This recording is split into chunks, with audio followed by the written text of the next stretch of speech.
শরীফ আল্লাহুম্মা সাল্লি আলা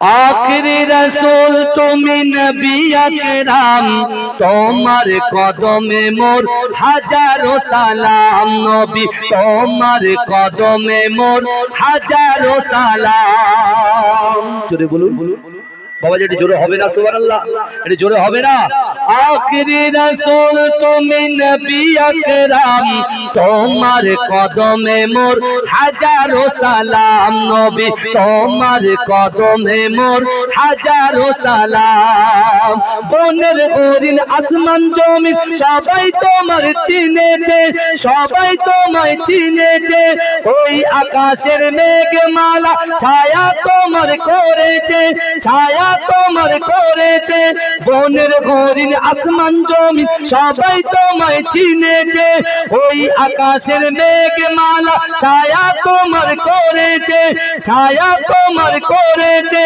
मिस्केरा तोर जार गाए रोई गाम मिस्केरा तोर जार गाए रोई गाम तोमार कदमे मोर हजारो सलाम तोमार कदमे मोर हजारो सलाम नबी तोमार कदमे मोर हजारो सलाम आखिरी रसूल तुमी नबी अकराम तोमार कदमे मोर हजारो सलाम नबी तोमार कदमे मोर हजारो सलाम अबू बकर उस्मान आली सबाई तोमार दीवाना सबाई तोमार दीवाना बुके गरम पाथर बेले नबीजी रे बोले ना नबीजी रे बोले ना अबू बकर उस्मान आली सबाई तोमार दीवाना बुके पाथर गरम बेले नबीजी रे बोले ना অন্তরে গেঁথেছিল নূর নবীর নাম অন্তরে গেঁথেছিল নূর নবীর নাম তোমার कदमे मोर हजारो सलाम नबी तोमार कदमे मोर हजारो सलाम आखिरी रसूल तुमी नबी अकराम तोमार कदमे मोर हजारो सलाम नबी तोमार कदमे मोर हजारो सलाम बोरक चोरे दयार नबी मेराजेते गिয়েছে मेराजेते গিয়েছে পায়ের ধুলায় আল্লাহর আরশ ধন্য সেদিন হয়েছে ধন্য সেদিন হয়েছে বোরাক চড়ে দয়ার নবী মেরাজেতে গিয়েছে পায়ের ধুলায় আল্লাহর আরশ ধন্য সেদিন হয়েছে ধন্য সেদিন হয়েছে জান্নাতের ঘরে ঘরে লেখা যার নাম জান্নাতের রুমে রুমে লেখা যার नाम तोमार कदमे मोर हजारो सलाम नबी तोमार कदमे मोर हजारो सलाम नबी तोमार कदमे मोर हजारो सलाम आखिरी रसूल तुमी नबी अकराम तोमार कदमे मोर हजारो सलाम कातर कातर जागर प्रेमे कलमा दरूद पढ़ेছে कलमा दरूद पढ़ेছে मुझके घासी देखे कत दीवाने माने नेছে मुझके घासी देखे कत बेदीनी माने नेছে बेदीनी माने नेছে আমার নবীর সেই মধুমাখা নাম তোমার কদমে মোর হাজারো সালাম নবী তোমার কদমে মোর হাজারো সালাম আল্লাহুম্মা সাল্লি আলা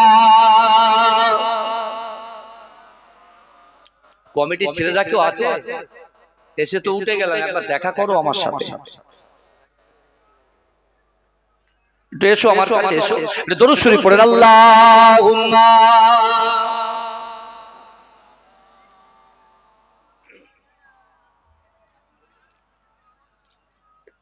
আমার বাবাজিরা ভাইরা, আমার বিশ্ব নবী রাসূল সাল্লাল্লাহু আলাইহি ওয়াসাল্লাম যখন মদিনায় আসলেন, মদিনার বালক যুবকগুলো আল্লাহর রাসূলের হাতে হাত দিয়ে একে একে ইসলামের মধ্যে দাখিল হতে শুরু করলেন। জোরে বলে, জোরে বলা যাবে না?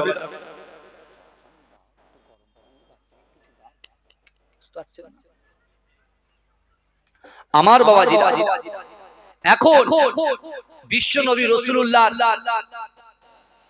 যে যুবকগুলো তাদের অর্থ সম্পদগুলো আল্লাহর রাসূলের কাছে গচ্ছিত রেখেছিল, রাসূল তো সেগুলো আলীর কাছে দিয়ে এসেছিল। তাতে তারা মুক্ত হয়ে গিয়ে তারা একটা দলবদ্ধভাবে গিয়ে আবু জেহেলের বাড়িতে গিয়ে অ্যাটাক করা শুরু করে দিয়েছে। কি বলছে যে না, আজকে আব্দুল্লাহর বেটা মুহাম্মদকে আবার পুনরায় মক্কায় ফিরত আনতে হবে। বলে কেন? বলছে না, সে যখন গিয়েছে আমাদের সুখ শান্তি সব নিয়ে মদিনায় চলে গেছে। জোরে বলে, জোরে বলবেন না সুবহানাল্লাহ? এখন এদের চাপে পড়ে এখন আবু জেহেল, আবু লাহাব, আবু সুফিয়ানরা একটা মিটিং করে বলছে যে শোনো, মদিনাতে একজনকে পাঠাতে হবে, মদিনাতে গিয়ে দেখতে হবে এ নবী দেওয়ানারা আমার আল্লাহ পাক রব্বুল আলামিন বান্দাকে এত মহব্বত করে, বান্দাকে এত ভালোবাসে। এ যুবকেরা, আল্লাহ পাক আমাদেরকে কেমন সফলতা দিলেন দেখেন। এ যুবকেরা, আমার আল্লাহ পাক রব্বুল আলামিন এমন একটা নবীর উম্মত করে পাঠিয়েছে। এ যুবকেরা, কাল কিয়ামতের মাঠেতে, কাল হাসরের মাঠেতে সকল নবীরা ইয়া নফসি ইয়া নফসি ইয়া নফসি করবে। কিন্তু যুবকেরা, আমার আপনার নবী, দয়ার নবী জনাবে মুহাম্মদুর রাসূলুল্লাহ সাল্লাল্লাহু আলাইহি ওয়াসাল্লাম, আমার দয়ার নবী কিয়ামতের মাঠে আল্লাহর কাছে বলবে ইয়া উম্মতি ইয়া উম্মতি। হে যুবকেরা, হে নবী পাকের উম্মত উম্মতিরা, আমার আল্লাহ পাক রব্বুল আলামিনের কাছে আমার দয়ার নবী আমাদের জন্য শাফাআত করবে। হে যুবকেরা, সেই রাসূলুল্লাহ যখন মক্কা জমিনে দ্বীন প্রচার শুরু করেছে, কোরআন প্রচার শুরু করেছে, এ যুবকেরা, আবু জেহেল, আবু লাহাব, উতবা, শাইবা, শিবা, মুগীরা, খালিদরা সকলে আল্লাহ রাসূলকে মারার জন্য চক্রান্ত করে, আল্লাহ রাসূলকে মিটিয়ে দেওয়ার জন্য চক্রান্ত করে। কিন্তু না না না, আমার দয়ার নবী নামাজের পাটিতে আমার আল্লাহর কাছে বরাবর বলতেন, আল্লাহ পাক আমি সব কিছু সহ্য করতে পারি, আমার উম্মত জাহান্নামে যাবে, আমি রাসূলুল্লাহ এটা কখনো সহ্য করতে পারি না। এজরে হবে না সুবহানাল্লাহ? আমার রাসূল বলছে আল্লাহ আমি সব সহ্য করতে পারি, আমার উম্মত জাহান্নামে যাবে, আমি রাসূল সেটা সহ্য করতে পারি না। কিন্তু এই যুবক ভাইরা একটু ভালো করে বোঝার চেষ্টা করেন, এই দুনিয়াতে সফলতা অর্জন করার জন্য আমরা যে জিনিসগুলো বেছে নিয়েছি, আদেও কি সফলতা অর্জন করা যাবে? ওই জিনিসগুলো বেছে ভালো করে বুঝতে হবে। যে পথটা আমি বেছে নিয়েছি, কি পথ? ব্যবসা বাণিজ্য, গোনা, এই যে রাস্তাটা আমরা বেছে নিয়েছি, এই রাস্তা বাসলে তো সফলতা আসবে না। সফলতা যদি অর্জন করতে হয়, আল্লাহ রাসূল সাল্লাল্লাহু আলাইহি ওয়াসাল্লাম বলেছে, হে আমার সাহাবারা, ইয়া আইয়ুহাল্লাযীনা আমানুত্তাকুল্লাহ, হে আমার বিশ্বাসী ঈমানদার বান্দারা, আল্লাহ বলছেন, রাসূলুল্লাহ সেটা সাহাবাদের কাছে বন্টন করে বললেন। আল্লাহ বলছেন, হে আমার সাহাবারা শোনো, আল্লাহ বলে দিচ্ছেন, হে আমার উম্মত, আমার বান্দা বান্দিরা, আমি আল্লাহ তোমাদেরকে বলছি, ওয়াত্তাকুল্লাহ, আমি আল্লাহ, আমাকে ভয় করো। এক নম্বর রাসূল বললেন আল্লাহকে ভয় করতে হবে। ভয় কাকে বলে বলেন? এখন বর্তমান সময়ে ভয় করছি আমরা কাকে? এই দেখতে পাচ্ছেন না, আজকে আমরা মুসলমান ডিভাইডেড হওয়ার জন্য, বিচ্ছিন্ন হওয়ার জন্য, আরে গায়ের কম এসে মুসলমানদের জায়গায় হাত মারছে। এই কথা ঠিক বলছি না ভুল বলছি? আপনি দেখুন, আজ থেকে 100 বছর, 150 বছর, 200 বছর, 300 বছর আগে আমাদের উদ্ধতন পুরুষ যারা, তারা ফি সাবিলিল্লাহ আল্লাহর রাস্তায় দান করেছে।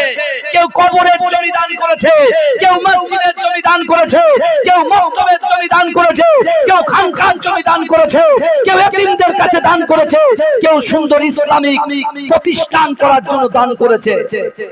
আর আজকে আমরা মুসলমান চাষা জমি চাষ না করলে আগাছা দখল করে, আর আমরা যখন নিজেদের ভিতরে মারামারি কাটাকাটি করার চক্রান্ত যখন করছি, এরকম একটা টাইমে একজন গায়ের হামানের মতো একজন রাজা, ফেরাউনের মতো একজন রাজা, আমার তার নাম নিতে লজ্জা লাগে, সেরকম একটা ব্যক্তি ইসলামিক সংবিধানের উপরে হাত দিচ্ছে, সম্পত্তিটাকে তাদের অধীনে নেওয়ার চক্রান্ত করছে। কথা ঠিক বলছি না ভুল?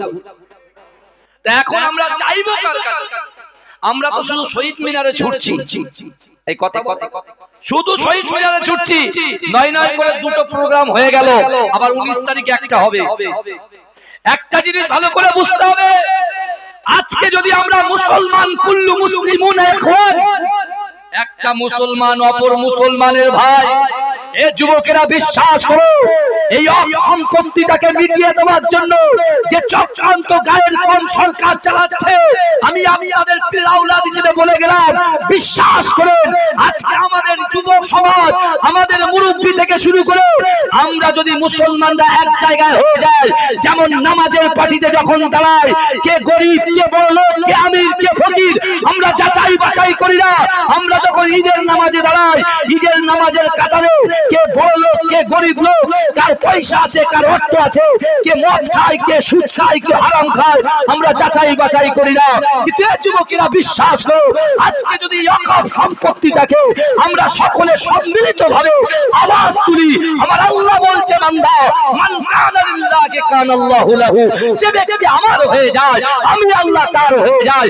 বিশ্বাস করুন, আল্লাহ পাক রব্বুল আলামিনের কাছে দোয়া আছে, আর আমার এই বিশ্বের, বিশেষ করে বাংলা জমিনে যত যুবক আছে, মুরব্বী আছে, চাচা আছে, যে যাই আছে, আমরা সকলে এক জায়গায় হয়ে যদি আমরা এমন করে শহীদ মিনার নয়, একটা বড় সমাবেশে গিয়ে আমরা যদি ঠিকঠাক ভাবে ইউনিটি দিয়ে সুন্দর করে আমরা যদি আন্দোলন করতে পারি, দেখবেন গায়ের কম ছুটে কুল পাবে না। কথা ঠিক বলছি না ভুল বলছি?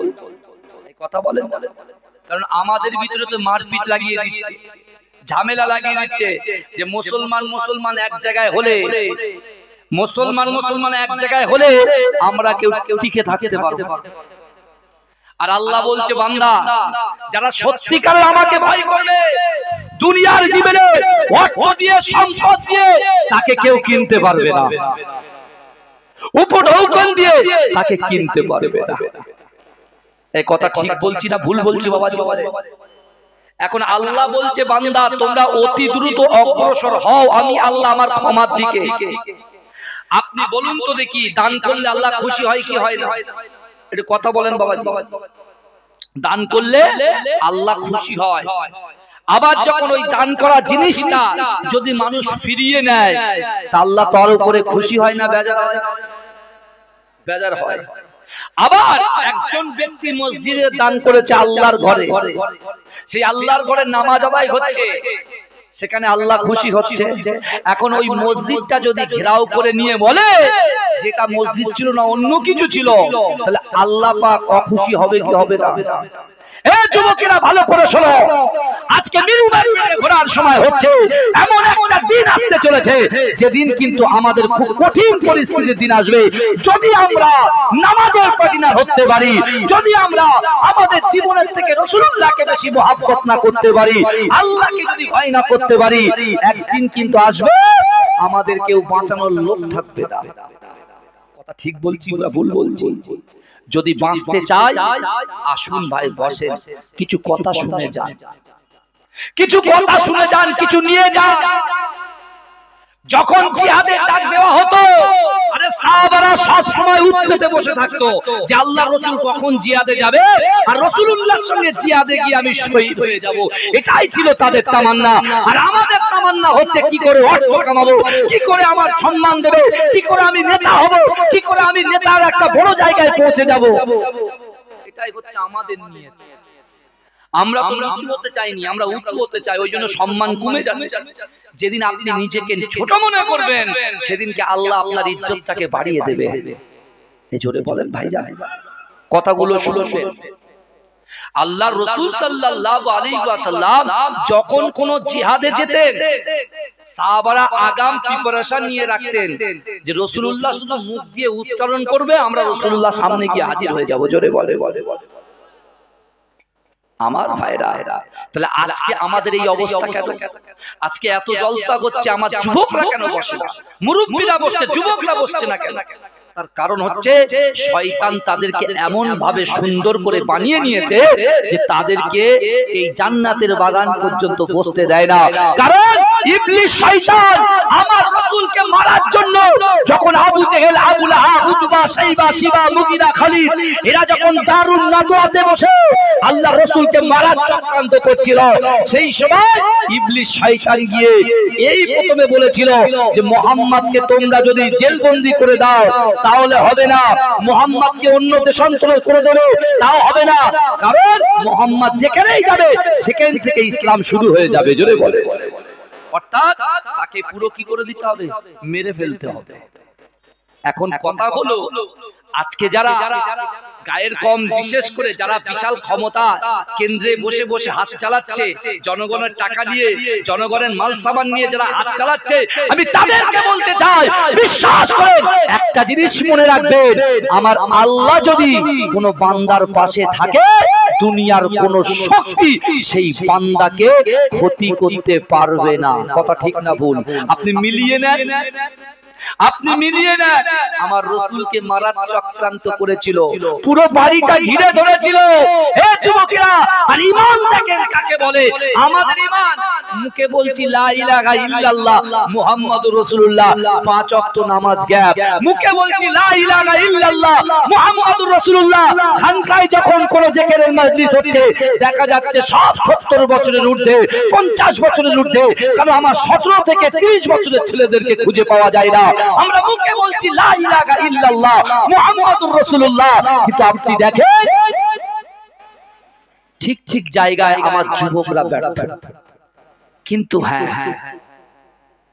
যুবকরা যখন বড় গর্জনের একটা সমাবেশ তৈরি হয়, আমার যুবকরা কিন্তু আর থাকতে পারে না। ওরা হয়তো নামাজ পড়ে না, ঠিকঠাক রোজা রাখতে পারে না, হয়তো খারাপ খারাপ সঙ্গের সঙ্গে যুক্ত, কিন্তু বিশ্বাস করুন যখনই কোনো ডাক আসে তারা কিন্তু ছুটে সব ধর্মতলায় চলে যায়। কেউ ফুরফুরায় চলে যায়, বসিরহাট চলে যায়, মাঝরাট চলে যায়। কথা ঠিক বলছি না ভুল বলছি? তাহলে এর সাজা কি তারা পাবে না?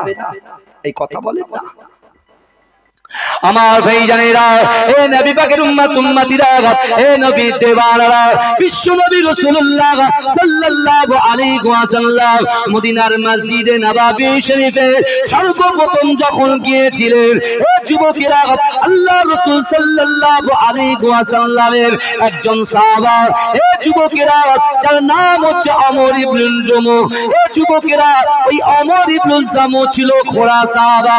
এ যুবকেরা কুড়িয়ে হাঁটতেন বাবা। এ যুবকেরা, ওই ওমর ইবনে জামু আল্লাহর রাসূল মক্কা থেকে আসবে, আমার দয়ার নবী রাসূলুল্লাহ যখন মক্কার জমিন থেকে মদিনার জমিনে আসবে, ওই ওমর ইবনে জামু কি করেছিলেন জানেন? সে নিয়ে করেছিল না না না, আল্লাহর রাসূল যখন আসবে আমি রাসূলুল্লাহর হাতে হাত দিয়ে কলেমা পড়ে মুসলমান হয়ে যাব। এজন্য বলে, কারণ মক্কাতে রাসূলুল্লাহর উপরে অত্যাচার হচ্ছে, মদিনায় কিন্তু অনেক সাহাবারা যারা রাসূলুল্লাহকে মহব্বত করত, ভালোবাসতো, তারা কিন্তু মদিনায় বসে বসে রাসূলুল্লাহর জন্য অপেক্ষা করত। জোরে বলে, কখন আমার দয়ার নবী মুস্তাফা আসবে? জোরে বলুন। কিন্তু আমার ভাইরা একটা সুন্দর দিকে আমার দয়ার নবী মুস্তাফা সাল্লাল্লাহু আলাইহি ওয়াসাল্লামের চরিত্রটা দেখেন, ক্যারেক্টার দেখেন, আমার রাসূলুল্লাহ সব দেখেন, গুণ দেখেন, গুণ। মক্কা থেকে আবু জেহেল, আবু লাহাব, আবু সুফিয়ান এদের পেশারে রাসূল যখন বেরিয়ে আসলেন আল্লাহর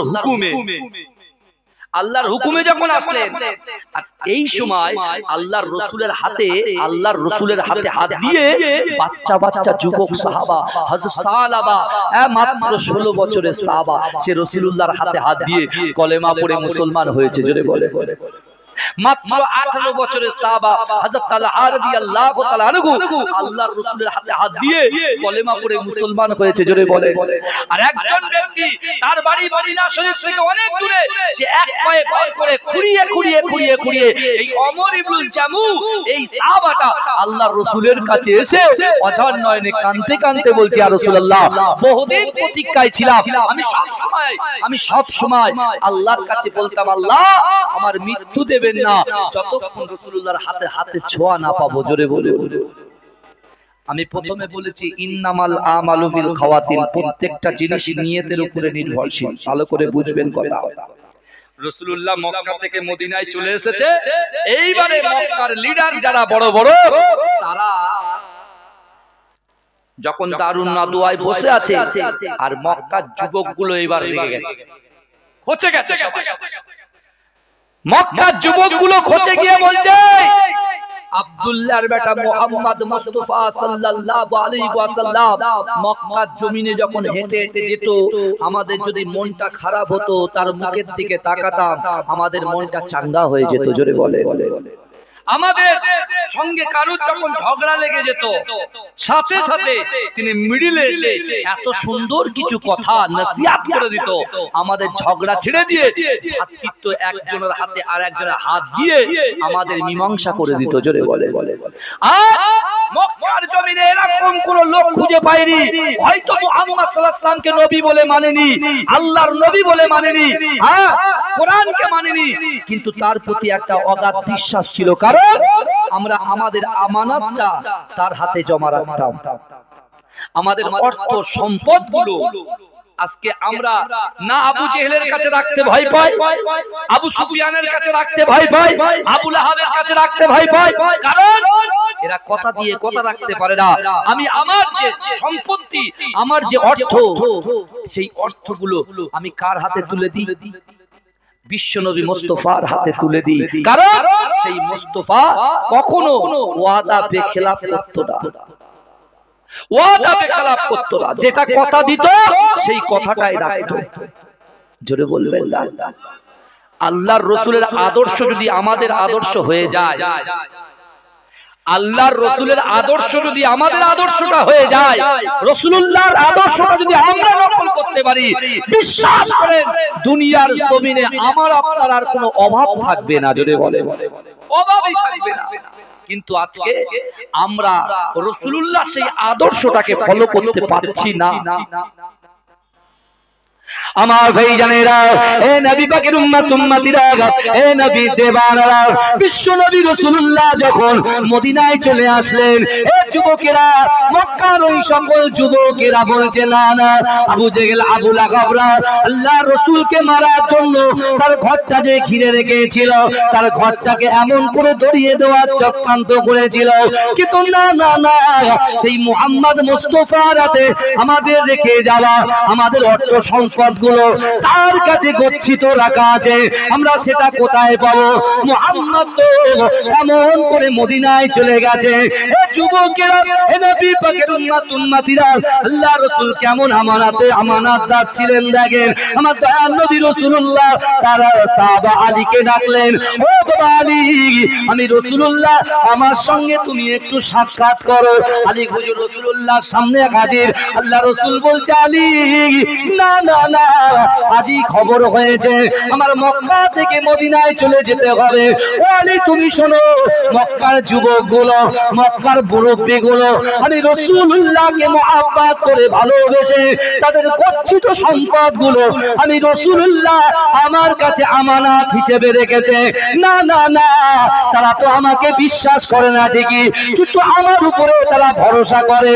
না না না না না, ও আলী শোনো শোনো, আমি রাসূল যখন বেরিয়ে যাব, সকালবেলা তারা চিন্তায় পড়ে যাবে। না না না, ও আলী শোনো, আমি রাসূলুল্লাহ তাদের ওই গচ্ছিত সম্পদগুলো তোমার হাতে তুলে দিলাম, আর তুমি ওই গচ্ছিত সম্পদগুলো সুবে সাদেকের সময় সকালবেলা যখন হবে, তাদেরকে ডেকে ডেকে ডেকে ডেকে এই মালগুলোকে বন্টন করে দেবে। এ যুবকেরা, আলী হুজুরের ঈমান কত মজবুত ছিল।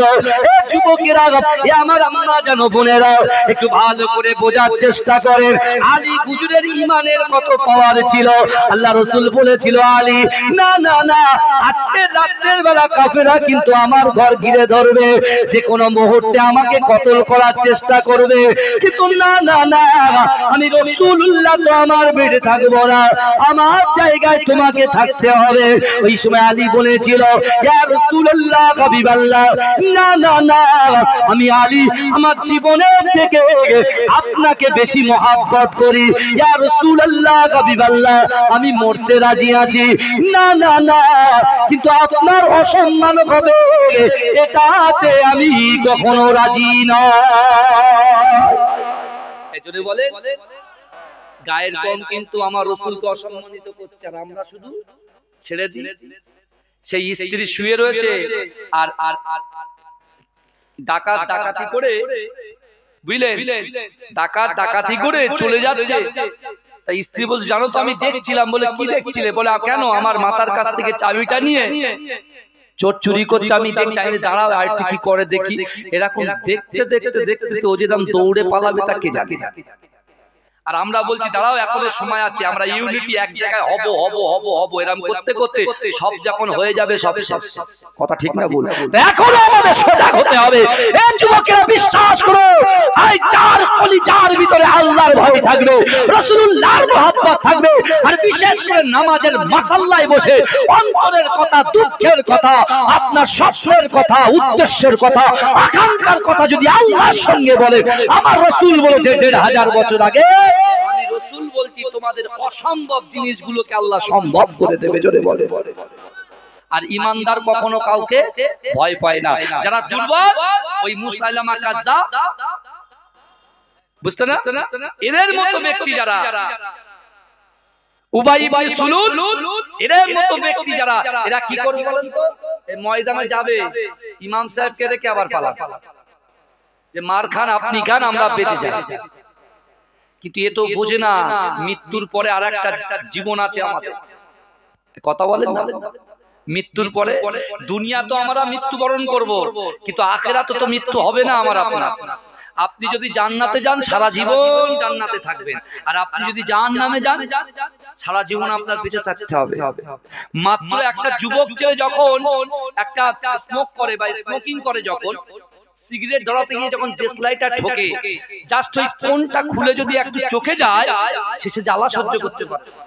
এই কথা ঠিক না ভুল? সাথে সাথে মিনারেল ওয়াটার দিয়ে দুমদাম চোখে মারে। আমি সেই সকল ভাইদেরকে বলছি, ছোট্ট একটা দেশলাইয়ের কোনার কাঠির ওই ছোট্ট বারুদটাকে আপনি সহ্য করতে পারছেন না, আর আপনি জাহান্নামের আগুন সহ্য করবেন কি করে?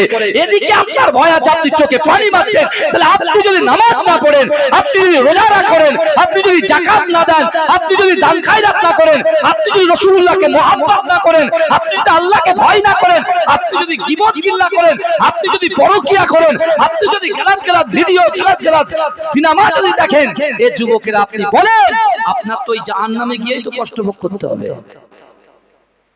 কথা খারাপ লাগছে নাকি বাবাজি? বলেন। আল্লাহ পাক রব্বুল আলামিন বলছেন, বান্দা ইন্নাল্লাহা লা ইগাইয়িরু মা বিকওমিন হাত্তা ইগাইয়িরু মা বিআনফুসিহিম। আল্লাহ বলছে বান্দা তোমরা যে জাত, যে কওম নিজে পরিবর্তন হবার চেষ্টা করে না, আমি আল্লাহ ওই জাতি, ওই কওমকে কখনো জন্য পরিবর্তন ঘটাই না। আমি যদি মনে করি যে না আগে আল্লাহ পরিবর্তন করবে তারপর আমি হব, অত সহজ নয়। খিদা আপনার থাকতে হবে।